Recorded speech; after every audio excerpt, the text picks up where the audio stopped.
Muito bom dia a todos. Bom dia, senador Martins. Em nome da ministra Isabela Teixeira, gostaria de agradecer a oportunidade de estar aqui falando para o Senado Federal sobre o desenvolvimento da biotecnologia e um pouquinho sobre o CBA.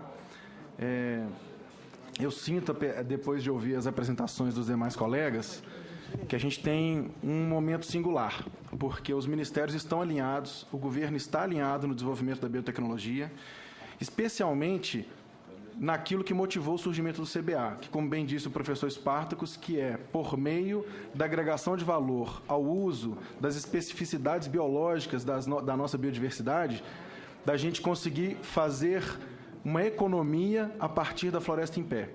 Então, a melhor estratégia de conservação da floresta é gerar renda para a população que vive na floresta.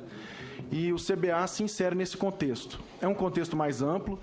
Eu acho que os resultados que o CBA obtém do ponto de vista de projetos, de pesquisas, de desenvolvimento tecnológico, poderiam, com certeza, ser muito melhores se a gente tivesse uma estrutura institucional mais bem arranjada, como a gente já viu aqui. Mas, de qualquer forma, do ponto de vista do Ministério do Meio Ambiente, e a gente tem uma interlocução forte com a biotecnologia hoje, o desenvolvimento de inovação a partir do uso da biodiversidade, porque o Conselho de Gestão do Patrimônio Genético está lá, no Departamento de Patrimônio Genético, e a gente sabe da dificuldade que é passar pelo CEGEM para poder fazer pesquisa. E, então, eu acho que a nossa apresentação hoje vai ser um pouco mais focada, não só no CBA, porque todo mundo aqui já falou muito bem do CBA, nós vamos falar um pouco do CBA na sua relação com o CEGEM, com o Conselho de Patrimônio Genético, mas também do contexto em que se insere a biotecnologia hoje, como que esse contexto está se modificando rapidamente e das perspectivas que nós temos de futuro em cima dessas mudanças. Também vou falar um pouco sobre os riscos que ainda existem para o desenvolvimento da biotecnologia no Brasil hoje. Bom, antes de falar, então, sobre a lei nova, para quem não conhece o assunto, na verdade, essa é uma lei, a legislação a Lei 13.123, ela foi recentemente sancionada pela presidenta no dia 20 de maio de 2015, passou pela Câmara, passou por essa casa revisora, voltou à Câmara, e neste percurso, ela teve contribuições importantíssimas no Senado. O Senado teve um papel muito importante para dar qualidade à lei que acabou sendo sancionada pela presidenta Dilma e que tem algumas características que eu vou reforçar aqui para a gente. Mas, antes de falar da nova lei, eu vou passar aqui um pouco da ideia. O senador Cristóvão Buarque, antes de nos deixar, fez uma pergunta ao Emanuel sobre os resultados de pesquisas, etc. Nós temos lá, por meio do CEGEM, uma maneira de aferir um diagnóstico do que o CBA está fazendo. Então, é importante dizer para os senhores que o CBA, em primeiro lugar, apesar de toda a precariedade, do ponto de vista da legislação de acesso ao patrimônio genético e repartição de benefícios, ele está plenamente regular. Ele é detentor de uma autorização especial do Conselho de Patrimônio Genético, são poucas entidades que têm essa autorização especial, e ele faz todas as suas pesquisas dentro do marco legal, mesmo sendo um marco legal, digamos assim, bastante complexo, o CBA, talvez muito mais por conta dos cérebros das pessoas que estão lá dentro do que da sua condição institucional, consegue fazer, então, esse trabalho.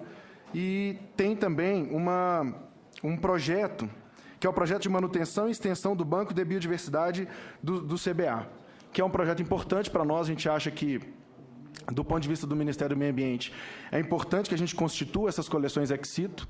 Existem pesquisadores, centros de pesquisa hoje que estimam que, no mundo, a biodiversidade ela está desaparecendo, nós estamos perdendo biodiversidade. Então, há uma estimativa de que pelo menos 15 mil espécies desapareçam todos os anos. Isso é uma estimativa, claro, mas o número é tão alto que já é de assustar. Outra estimativa nos diz que cerca de 1.500 espécies são catalogadas e identificadas anualmente. Isso não quer dizer que nós estamos salvando 10% das que desaparecem, quer dizer que nós estamos sabendo quais são as 10% que estão das que estão desaparecendo. Então, isso é um trabalho importante.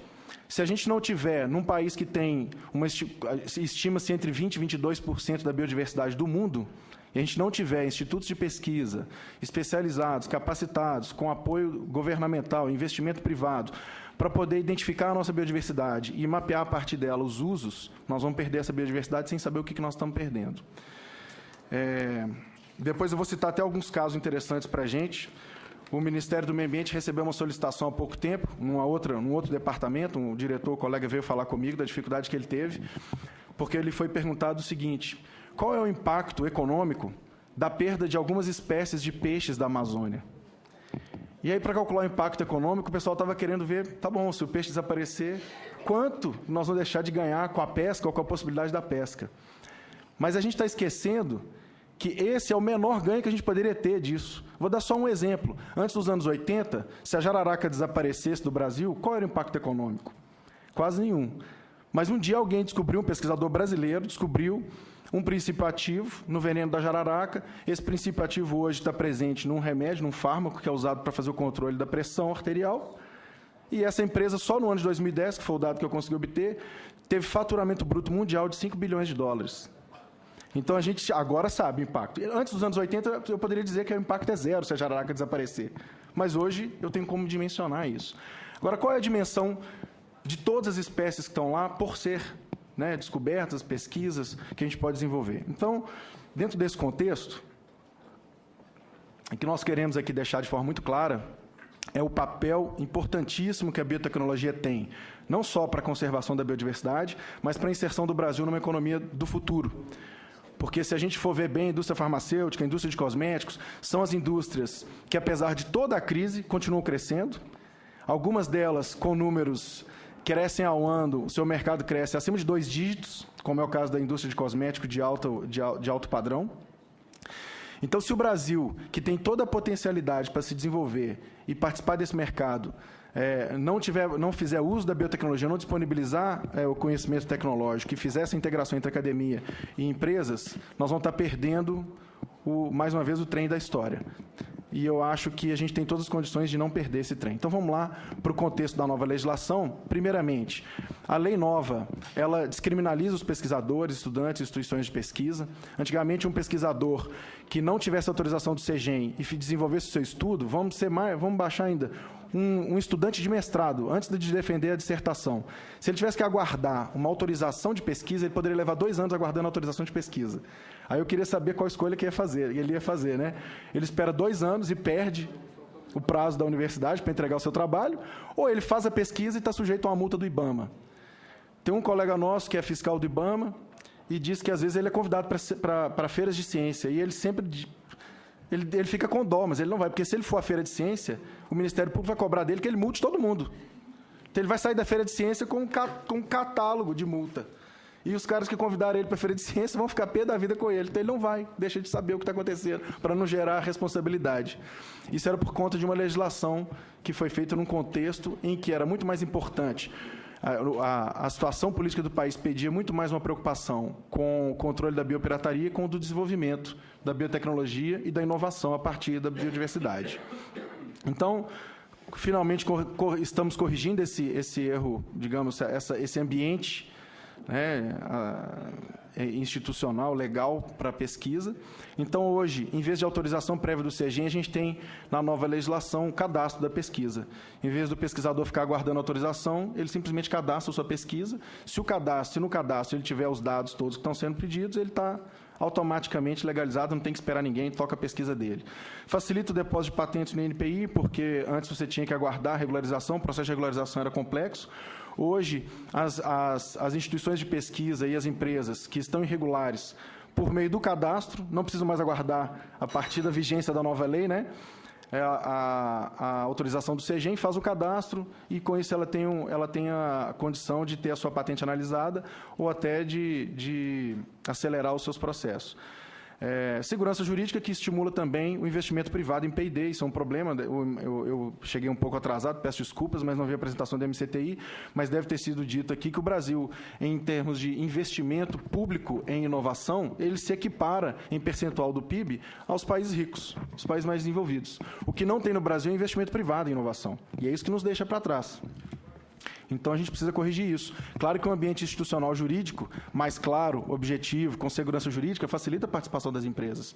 É isso que a gente está construindo. Bom, e na nova legislação, a gente tenta, então, reduzir a burocracia, o tempo de desenvolvimento de novos produtos, O fato gerador da repartição de benefícios, ele é claro, objetivo e ocorre só quando houver exploração econômica. Então, antigamente, uma empresa que fazia uso da biodiversidade era obrigada a repartir os benefícios que ela obteria a partir do uso da biodiversidade, antes de saber se aquele produto, se aquele desenvolvimento tecnológico que ela estava fazendo vai gerar mesmo um produto ou não.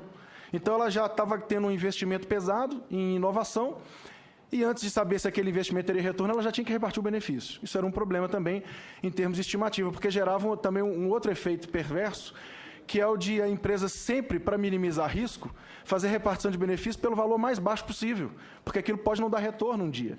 Então, você também prejudicava, no caso dela obter sucesso, um retorno maior para as comunidades locais para fazer o desenvolvimento, não só de estratégias de conservação, mas também de valorização do conhecimento tradicional associado, que acelera muito a pesquisa.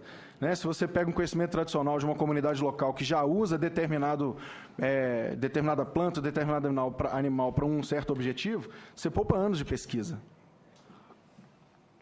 Isso faz parte da nova lei, então. Estimula a regularização. Bom, aí tem outros detalhes da legislação, vou passar que o tempo já está... Desculpa, senador, quanto tempo que eu tenho? Só para eu tentar me manter, né? Tá bom, 5 minutos, obrigado.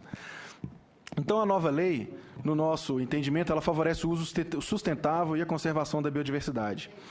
Ela cria um Programa Nacional de Repartição de Benefícios, o foco é na conservação e proteção da biodiversidade, porque antes, por incrível que pareça, uma empresa que fizesse acordo com um provedor de patrimônio genético, na legislação anterior, esse provedor poderia ser não uma comunidade local, um povo indígena ou uma comunidade tradicional. Poderia ser simplesmente um fazendeiro que tem uma fazenda do lado daquela comunidade, tem aquele patrimônio genético que cresce na sua fazenda, ele fazia um acordo. E aí, a partir do acordo de repartição de benefício, a empresa fazia uma inovação, mas a repartição de benefício que deveria ser usada para conservar aquela biodiversidade, para ela continuar existindo, do ponto de vista nosso aqui da inovação, a gente pode considerá-la como uma infraestrutura biológica para a indústria de biotecnologia, né? Às vezes, o empresário que recebeu, o fazendeiro que recebeu a repartição de benefícios, fazia uma piscina, comprava um carro. Que impacto que isso tem na conservação da biodiversidade? Nenhum. Então, hoje, a nova lei resolve isso. A repartição de benefícios só pode ser usada para a conservação da biodiversidade e valorização do conhecimento tradicional associado. Né? Simplifica, fortalece as políticas de conservação. Uma estratégia que norteou essa legislação, ela foi feita em parceria entre vários ministérios, e uma delas é que agora a gente sai, então, daquele foco em controle para um foco em fomento à inovação, adensamento de cadeias produtivas. Vocês devem ter reparado uma prova da integração entre os ministérios que nós estamos dizendo aqui, que na apresentação do Dr. Fernando, em um dos slides está mencionado lá que um dos papéis que o CBA pode cumprir é o desenvolvimento das comunidades locais. E isso faz parte da nossa estratégia, porque é por meio dessas comunidades que a gente conserva a biodiversidade. Né? Desenvolvimento de setores como fitoterápicos. Os senhores sabiam que, na Alemanha, 50% de todos os fármacos consumidos são fitoterápicos? Esse é um mercado que o Brasil podia estar abastecendo, e a gente não está. A gente não abastece nem o mercado brasileiro, quem dirá o alemão. E o nosso potencial é grande para isso. Então, temos um terreno longo aí pela frente. Então, o fortalecimento dos povos e comunidades é importante, valorização e proteção do conhecimento, o uso intensivo de tecnologias da informação, na gestão da informação para garantir a rastreabilidade e o respeito à legislação de acesso e repartição de benefícios. Bom, uma comparação rápida entre as duas legislações é que antes a gente tinha uma legislação excessivamente burocratizada, hoje ela é fácil, ágil, tem regras claras, ela legaliza e incentiva a pesquisa. Antes ela criminalizava, ela estimula a inovação e o lançamento de novos produtos, antes ela travava a inovação. Se vocês terem uma ideia, em 14 anos, a gente teve apenas 136 contratos aprovados no CEGEM de repartição de benefícios. Nós estamos falando do país que tem 20% da biodiversidade, tem a 7ª indústria do mundo, tem uma economia diversificada, e a gente tem 136 contratos? Então, a legislação realmente trazia problema para o desenvolvimento, inclusive, do CBA. Bom, e aí aqui a gente fala um pouco, a inovação perpassa todas essas áreas, nós estamos falando aqui de estratégias de integração de políticas públicas, é disso que a gente fala quando se fala não só das estratégias que o governo federal está traçando para a biotecnologia, mas, por exemplo, no Pronatec, tem várias outras estratégias do governo, vários planos e várias políticas de governo, que hoje, para um observador atento, fica evidente a integração entre os órgãos de governo, pelo menos aqueles que têm a atividade principal nessa área, isso é importante. Agora, perspectivas para a biotecnologia no Brasil e no mundo. Essa linha que vocês estão vendo aí, a linha branca, é a linha de redução do custo, é a linha da Lei de Moore. A Lei de Moore ela diz o seguinte, que a cada 18 meses a capacidade dos transistores, a capacidade dos processadores, ela dobra com o mesmo preço, ou a capacidade mantém-se com a metade do preço investido. Então, isso aí, na verdade, essa é a linha de custo. Então, aí está mostrando a queda do custo para manter a mesma capacidade de processamento. Isso. Aí, nem no genoma. No genoma é um pouco mais... A diferença é maior. A curva de redução de custo para o mapeamento genético, ela está caindo 10 vezes mais rápido do que a lei de Moore. Isso significa que daqui a 10 anos, talvez a gente possa comprar um kit de mapeamento genético na farmácia. Isso aqui indica para a gente que nós temos um grande potencial, espero, né? Mas a gente tem um grande potencial de identificação das espécies que sobrarem até lá, né? Se a gente souber conservar bem. Agora, um alento para nós também é que o Brasil foi considerado pela CDB, em relatórios, inclusive da OCDE, um dos países que melhor desempenho tem na conservação da biodiversidade, na criação de áreas de proteção, de unidades de conservação e outras estratégias. O Código Florestal, por exemplo, é uma lei que poucos países têm, uma lei de biodiversidade como essa aqui, menos ainda. Nós somos referência internacional para a questão da legislação de acesso e repartição de benefício. Agora eu vou falar um pouco, tenho mais 2 ou 3 slides aí apenas, para falar de riscos ao desenvolvimento da biodiversidade. Isso é muito importante, porque nós estamos aqui, o governo geralmente vem e fala o lado bom da coisa, o que está dando certo. Agora, onde é que estão os riscos? Existe um PL que vai chegar aqui no Senado, e que está lá na Câmara, e esse slide está diferente dos demais, porque eu aproveitei de uma apresentação em audiência pública que eu fiz lá na Câmara dos Deputados. Na verdade, eu fui convidado lá não como representante do MMA, fui lá convidado como especialista em inovação, porque eu trabalhei muito tempo na área de inovação. E um dos problemas que a gente vê é que, se por um lado, e aí o professor Sparks podia contribuir nesse debate, professor, é o seguinte: por um lado, nós estamos saindo da burocracia do CEGEM pela lei nova. O pesquisador não precisaria mais de autorização do CEGEM para fazer sua pesquisa, mas, se um PL como esse for aprovado, ele vai sair do CEGEM e vai cair no colo de uma empresa privada que vai ter que autorizá-lo ou não, e aí não tem tempo, a empresa pode cobrar dele royalties. O que nós estamos dizendo é o seguinte: o PL ele cria condições para o patenteamento da matéria base da inovação, e não da inovação. Um dos tripés da inovação é a atividade inventiva, ou seja, a capacidade humana de fazer transformação sobre a matéria base, que são as moléculas, as enzimas, as proteínas. Isso tudo aí, além da questão ética que está por trás desse tema, são substâncias da natureza, não são substâncias inventadas pelo homem. O homem até pode inventar essas substâncias similares sintéticas. Essas a nossa lei já permite ser patenteado. Qual é o problema aqui?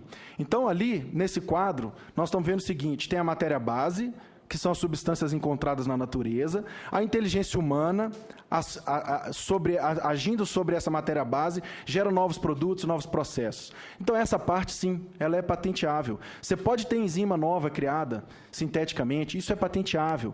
Agora, se a gente começa a permitir o patenteamento da matéria base, nós estamos dizendo o seguinte: uma substância encontrada na natureza, por exemplo, a molécula da água, poderá ser patenteada. Eu posso desenvolver um processo que transforma a água em gelo. Eu patentei o processo, mas isso não quer dizer que eu vou patentear a água, eu não sou o dono da água. E as substâncias encontradas na natureza são assim. Então, isso é um alerta que eu faço, isso é um risco. Esse PL é um PL apresentado pelo deputado Mendes Tame, e talvez em 2005, 2006, mas ele está sempre que ele é renovado, sempre que ele é tirado da gaveta, tem-se um debate forte, e aí ele volta para a gaveta. Mas dessa vez eu sinto que a Câmara está com um pouco mais de empenho na aprovação desse PL, e nós estamos preocupados, sim, para o desenvolvimento da inovação a partir do uso da biodiversidade. Isso pode ser uma nova trava para a biodiversidade. Acabamos de tirar uma do CEGEM, virar essa nova trava. Com questões éticas ainda por cima. Eu estou falando aqui só de desenvolvimento tecnológico e de ganhos do ponto de vista econômico. Agora, ainda há questões éticas sobre isso. E quais são os impactos imediatos disso? Bom, a gente sabe que a patente... bom, aqui tem a opinião de algumas autoridades aí sobre o tema da patenteabilidade. O argumento principal de quem defende a patente sobre a matéria base, a substância encontrada na natureza, é de que ela ajudaria na inovação, ela fortaleceria a inovação. Mas aqui eu estou trazendo a posição de algumas entidades, de algumas pessoas que são importantes, respeitadas, dando do entendimento contrário. Então, o professor James Watson, por exemplo, que é um dos descobridores da estrutura do DNA, no processo que houve nos Estados Unidos, onde a Suprema Corte Americana estava julgando um processo sobre se a empresa que estava pleiteando a patente daquele código genético humano que permitia fazer o diagnóstico do câncer de mama da Angelina Jolie, se ela teria ou não direito de patentear aquela parte do código genético humano. e não a tecnologia de uso daquela substância encontrada na natureza, digamos assim. Então, a posição dele foi essa: olha, o patenteamento de genes isolados da natureza pode impedir o avanço da ciência. A própria Suprema Corte foi unânime, votou com 9 votos. Os 9 ministros da Câmara, da Suprema Corte, votaram contra, negaram o direito à patente. A Associação de Patologia Molecular, que envolve, inclusive, empresas que fazem pesquisa e desenvolvimento, foram contra. E ali tem um relatório, eu estou mencionando o GIP, que é o Grupo Interministerial de Propriedade Intelectual, que tem uma posição sobre esse tema também, já anterior. Né? Ali tem alguns dos ministérios que fazem parte: o MAPA, o Ministério da Fazenda, o MCTI, o Ministério da Cultura, o Ministério da Justiça, o Ministério da Saúde, o próprio MDIC, o MMA, que eu estou aqui hoje representando, Casa Civil, e o Ministério das Relações Exteriores. A Embrapa, a Anvisa e a ANPI também participaram do debate. E o GIP foi contra isso. Então, isso é um alerta que eu faço. Por que isso é importante? Porque tem impactos. Se você permite o monopólio jurídico, que o caso da a patente, ela é um contrato social. A patente não é um prêmio para pesquisador. A patente envolve um contrato social em que a sociedade abre mão de um mercado concorrencial mais perfeito para que haja um monopólio, que é uma imperfeição no mercado concorrencial, em nome da inovação, para que no futuro a sociedade possa ter mais inovação, para incentivar a inovação e para disponibilizar aquele conhecimento, que, de outra forma, o pesquisador ia querer manter sigilo, segredo industrial. Para que ele não se preocupe com isso, ele tem um monopólio jurídico, ele pode disponibilizar o conhecimento para outros inovadores usarem, e a gente, então, tem um benefício à inovação. Mas quando você tira dos critérios de patenteabilidade justamente o pilar da inovação, que é a atividade inventiva, você cria essas dificuldades. E aí, quem ganha, quem perde com isso? Bom, todos os usuários e consumidores do sistema de inovação, que podem ser desde um consumidor de um fármaco, né, que vai consumir um fármaco que veio da inovação, até um setor agrícola que faz uso de defensivos agrícolas, de agroquímicos desenvolvidos por meio da inovação, né, startups que fazem uso da inovação. Então, todo mundo que perde está listado ali no lado da direita. Quem ganha? Bom, tem algumas empresas que vão ter capacidade mais do que as outras de fazer, enquanto ainda é muito caro fazer mapeamento genético, fazer identificação de substâncias da natureza, isolá-las e patenteá-las. São muito poucas. Agora, isso não quer dizer que nós não queremos que essas empresas atuem no Brasil. Queremos sim. O Ministério de Ciência e Tecnologia acabou de anunciar nos Estados Unidos uma estratégia para a atração de centros de P&D. Nós achamos que a biotecnologia não funciona sem parceria. E o Brasil precisa fazer parceria não só entre academias e empresas, mas também entre todos os cérebros que estão aqui e os cérebros que estão no exterior, para poder fazer o desenvolvimento biotecnológico da nossa biodiversidade, que ela é tão grande que sozinho nós não vamos desenvolver todo o seu potencial.